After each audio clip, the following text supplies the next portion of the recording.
Hello everyone, welcome to my channel. आप सभी का स्वागत है मेरे चैनल पे। जैसा कि आप लोग जानते हैं, हमारी अकाउंटिंग सीरीज चल रही है। उसमें हम अकाउंट्स के टॉपिक्स को अच्छे से कवर कर रहे हैं। तो आज उन्हीं टॉपिक में से एक टॉपिक हमारा होने वाला है, वो है प्रॉफिट और लॉस प्रायर टू इनकॉर्पोरेशन। क्या होता है, अच्छे से हम समझते हैं। Profit or loss prior to incorporation. A company may acquire another business from a date prior to its incorporation. ठीक है। Normally from the beginning of the accounting year of the selling concern with to avoid preparation of final account up to the date of acquisition. ये क्या बोल रहा है कि company होती है, वो एक्वायर करती है बिजनेस अपनी डेट जो कि उसकी प्रायर होती है इनकॉर्पोरेशन की। बट जनरली क्या होता है कि वो अपना अकाउंटिंग ईयर बिगिन कहाँ से करती है, जो अकाउंटिंग ईयर होता है वहां से अपना बिजनेस स्टार्ट करती है, ताकि कोई किसी भी तरह की फाइनल अकाउंट में कोई दिक्कत ना आए। इसलिए वो अकाउंटिंग पीरियड को फॉलो करती है। बट जैसे मान लीजिए अभी उसने अपना बिजनेस स्टार्ट किया जनवरी से, मान लेते हैं, ठीक है, एक example. But accounting period start होता है हमारा, ये 1 अप्रैल टू 31 मार्च चलता है। तो ये जो बीच की ड्यूरेशन होगी उसकी बात यहाँ पर चल रही है। एग्जाम्पल नीचे भी दिया हुआ है। For example, a company incorporated on July 1, 1984 may purchase a business with effect from 1 May 1984, the date on which the accounting year of the vendor start. क्या बोल रहा है ये? एक कंपनी इनकॉर्पोरेट होती है 1 जुलाई 1984, परचेज करती है अपने बिजनेस को 1 मई 1984 से। The date on which accounting year of the vendor start, जब से अकाउंटिंग ईयर वेंडर का स्टार्ट होगा।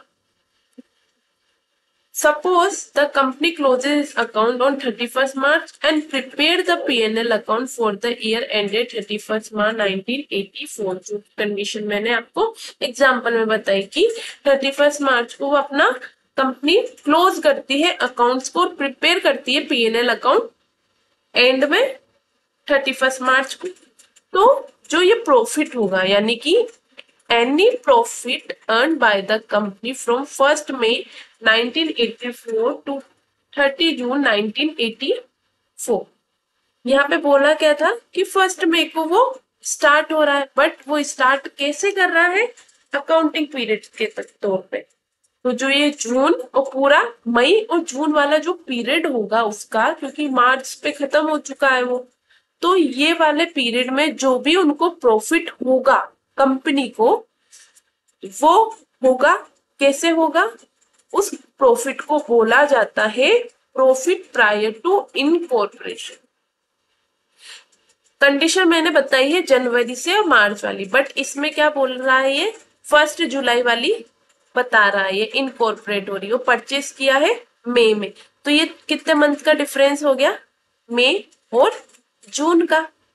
तो जो इस बीच में जो भी प्रॉफिट होगा कंपनी को, उसे हम क्या बोलेंगे? इसे बोलेंगे हम प्रॉफिट प्रायर टू इनकॉर्पोरेशन। ठीक है। और इसको ट्रीट कैसे किया जाता है? इसको ट्रीट किया जाता है कैपिटल प्रॉफिट के तौर पे, और इसको ट्रांसफर कहाँ किया जाएगा? कैपिटल रिजर्व अकाउंट में। इस बात का ध्यान रखिएगा। इन द सेम मैनर, अगर इसी कंडीशन में क्या होता है? लॉस हो जाता है। Loss incurred prior to incorporation is treated as capital loss. हमने जब पढ़ा कि प्रॉफिट हो रहा है तो कैपिटल प्रॉफिट बन रहा है, अगर लॉस होगा तो उसको हम कैसे ट्रीट करेंगे? कैपिटल लॉस के रूप में ट्रीट करेंगे। और इसको जो उसमें जहां पे ट्रांसफर हो रहा था कैपिटल रिजर्व में, यहाँ पे डेबिट हो जाएगा गुडविल अकाउंट में।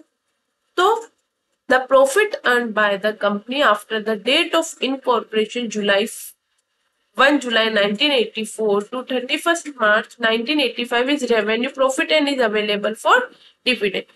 जो बाकी का टाइम पीरियड था 1 जुलाई से 31 मार्च तक का, उसको तो हम रेवेन्यू प्रॉफिट बोलेंगे, और उसको अवेलेबल होगा वो डिविडेंड के लिए। बट जो बीच का पीरियड था उसे हम बोलेंगे कैपिटल प्रॉफिट, और उसको ट्रांसफर किया जाएगा कैपिटल रिजर्व अकाउंट पे। और अगर लॉस होगा तो उसे हम बोलेंगे कैपिटल लॉस, और उसे डेबिट किया जाएगा गुडविल अकाउंट में।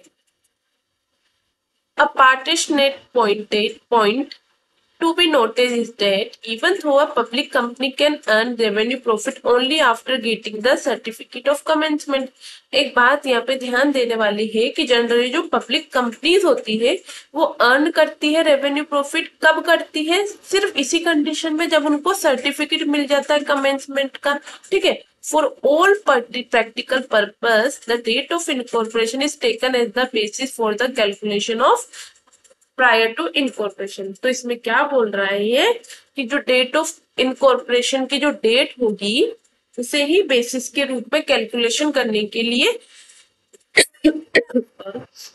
यूज किया जाएगा। असेसमेंट ऑफ प्रॉफिट और loss prior to incorporation. The following steps are taken to ascertain the profit earned prior to incorporation and after incorporation. इसमें steps बता रहा है। A trading account for the full accounting period is prepared and gross profit is arrived at.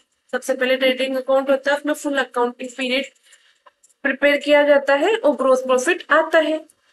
अब gross profit जो होता है उसको हम दो पीरियड में डिवाइड कर देते हैं। किस बेसिस पे करते हैं? सेल्स के बेसिस में 2 period. All fixed expenses such as rent, rates, salaries, insurance, audit fees, etc. are allocated on time base as these are expenses are related to time factor. इन सबको हम टाइम बेसिस पे allocate कर देते हैं, divide कर देते हैं, क्योंकि ये क्या होती है, टाइम से रिलेटेड होती है। Expenses which are directly related to sales like discount allowed, bad debts, commission on sale, advertising, इसको एलोकेट किया जाता है किस पीरियड में? सेल्स के बेसिस।